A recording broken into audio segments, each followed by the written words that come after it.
Nagari Sungai Pua merupakan salah satu nagari yang berada di Kecamatan Sungai Pua, Kabupaten Agam, Sumatera Barat.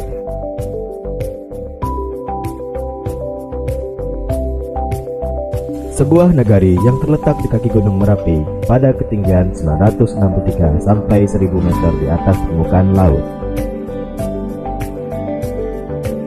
Nagari ini mempunyai luas 1213,9 hektar, mempunyai potensi daerah yang beragam, mulai dari home industry, pertanian, pariwisata, serta berbagai sejarah dalam pembentukannya. Nama Sungai Pua berasal dari batang pua. Batang pua merupakan sebuah tanaman yang berwarna putih keunguan. Tumbuh di tepi kali yang kedua, membelah kampung Lidah Api sampai ke Cingkaring. Kini kali tersebut dapat terlihat sebagai sungai mati. Disitulah awal terbentuknya nama Sungai Pua.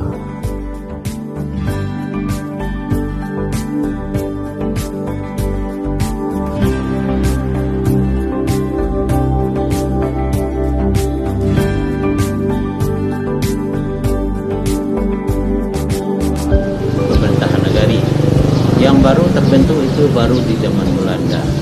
Zaman Belanda itu pun yang ada waktu itu adalah kelarasan. Kelarasan adalah kumpulan beberapa nagari. Khusus Sungai Pua ada empat nagari: Sariet, Sungai Pua, Bataga, dan Batu Palano. Kebetulan dipimpin oleh Angkulare Sungai Pua yang menggelar Datuk Temanggung Ladang. Ada 3 orang yang telah menjadi Angkulare. Di saat kemerdekaan, maka sebelum kemerdekaan, Angkulare ini berhenti atau diberhentikan oleh Belanda, maka dibentuk 2 Angku Palo di Sungai Pua. Angku Palo Galuang Limo Suku dan Tengah Buto, disebut dengan Angku Palo Sungai atau Angku Palo terkenal itu. Kemudian juga Limo Kampuang dan Kepala Koto. Itu satu Angku Palonya, Angku Palo Karau atau Datuk Malaya Karau. Dan pada zaman kemerdekaan akhirnya digabung 2 Angku Palo menjadi satu nagari Sungai Pua. Setelah penggabungan 2 negari, pada tahun 1945, nagari Sungai Pua dibagi menjadi 5 jorong dan terdapat 5 masjid. Disebut sebagai Limo Jurai Limo Musaji. Jorong Limo Kampuang mempunyai luas 209 hektar. Berpotensi sebagai daerah agrowisata dan keindahan air terjun Badorai.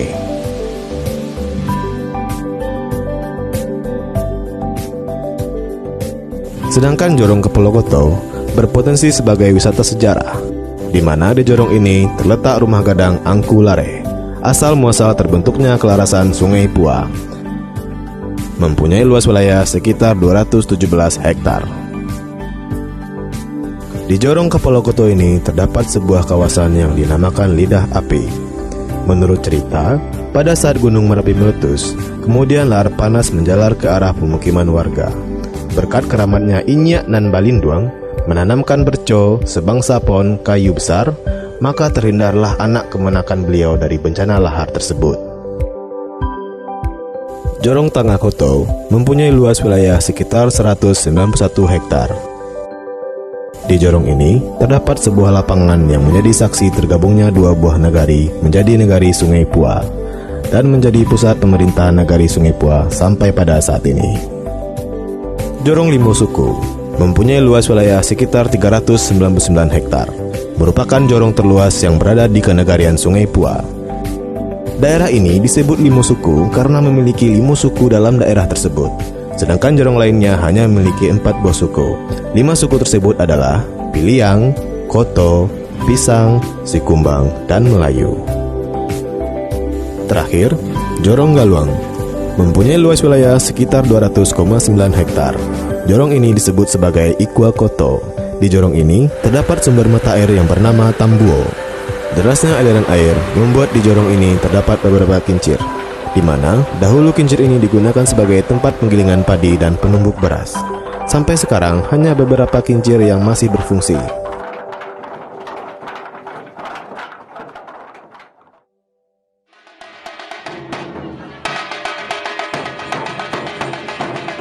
Dalam tata kehidupan masyarakat Nagari Sungai Pua, selalu memegang teguh ajaran agama dan adat istiadat yang berlaku di Nagari.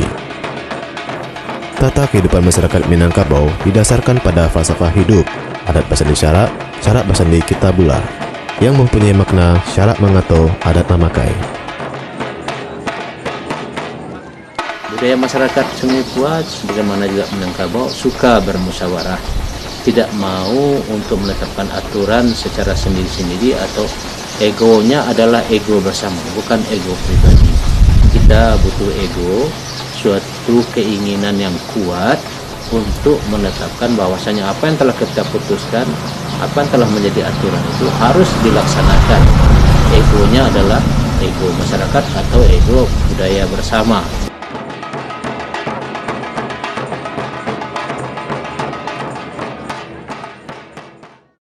Pemerintah Nagari Sungai Pua mempunyai visi terwujudnya Nagari Sungai Pua sebagai negari yang mandiri, maju, adil, dan masyarakat sejahtera berlandaskan adat basandi syarak, syarak basandi kitabula. Dengan visi tersebut, Nagari Sungai Pua telah membuktikan dengan menjadi negari terbaik pertama tingkat nasional pada tahun 2009 dan meraih Piala Adikarya Bakti Praja dari Menteri Dalam Negeri.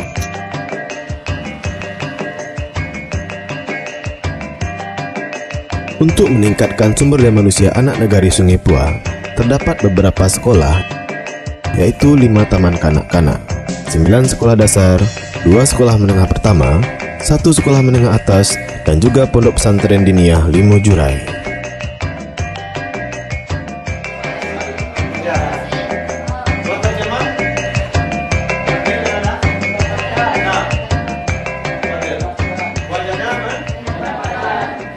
Sungai Pua ini terkenal sebagai daerah penghasil peralatan dari logam, terutama dari besi dan kuningan. Bahkan, dalam sejarah perjuangan melawan Belanda, daerah ini adalah pemasok peluru.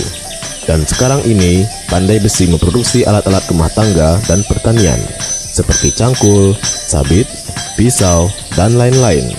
Dentungan nada Pandai Besi menghiasi hiruk-pikuk suasana Nagari Sungai Pua, membuat negari ini tidak asing dengan pengolahan besi.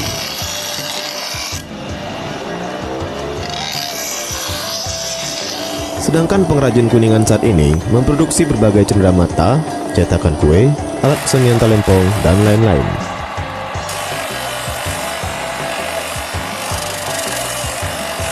Selain itu, mata pencarian penduduk Nagari Sungai Pua adalah konveksi dan bordil pakaian yang memproduksi berbagai macam pakaian dewasa, anak-anak, dan pakaian sekolah dipasarkan di Bukit Tinggi hingga luar kota.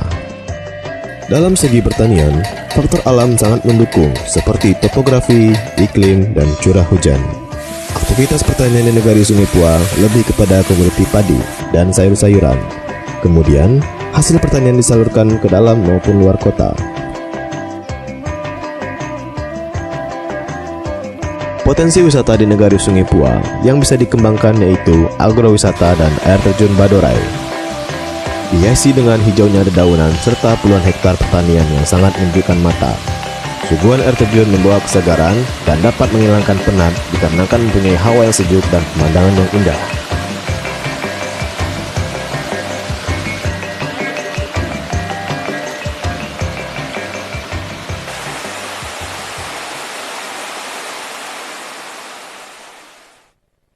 Nagari Sungai Pua ini mempunyai moto, Malangkah Basamo Membangun Nagari.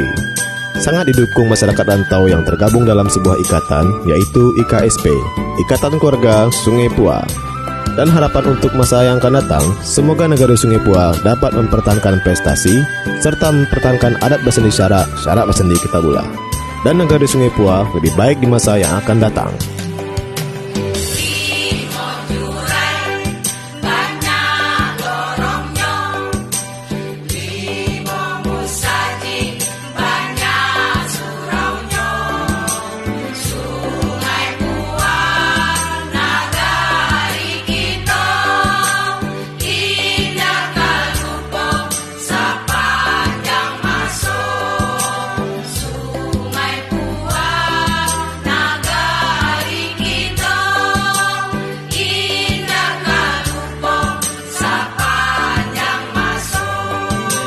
Nagari Sungai Pua pada hari ini barangkali sudah sama kita pahami dan sudah kita bersama.